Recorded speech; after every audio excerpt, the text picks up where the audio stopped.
market concern about European problems has diminished to some extent recently, which is in turn, of course, helpful to our economy. But we will, at the Federal Reserve, of course, continue to be in close contact with our colleagues in Europe.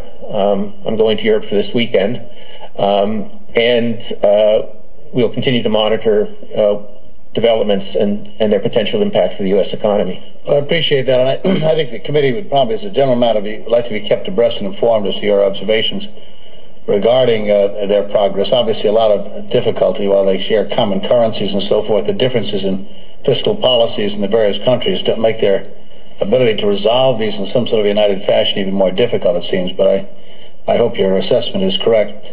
Let me, if I can, raise an issue that's been, and it's not your job, obviously, to get into policy debates here on specific legislative matters. So I'm not going to try and pin you down on that. But we're going through the debate here now. Obviously, we've got slow growth, as you pointed out, high unemployment, low interest rates, low inflation.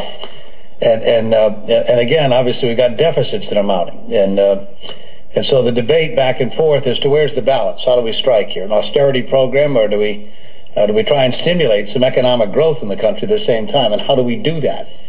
You were a student of the Depression era, and there are many who have written about the failure of the New Deal administration after the first couple of years to not sustain a policy of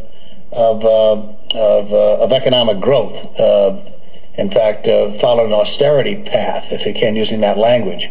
And those have argued that because they did that, they delayed or caused a second or more delayed recovery during that period of time.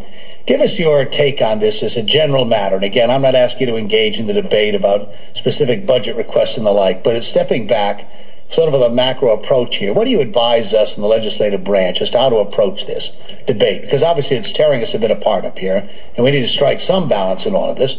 On deficit reduction, clearly is a goal we've got to focus on, but also simultaneously we've got to try and stimulate economic growth in the country, which requires some government activity as well. Mr. Chairman, as you know, this is very controversial, and there's been a lot of debate on both sides.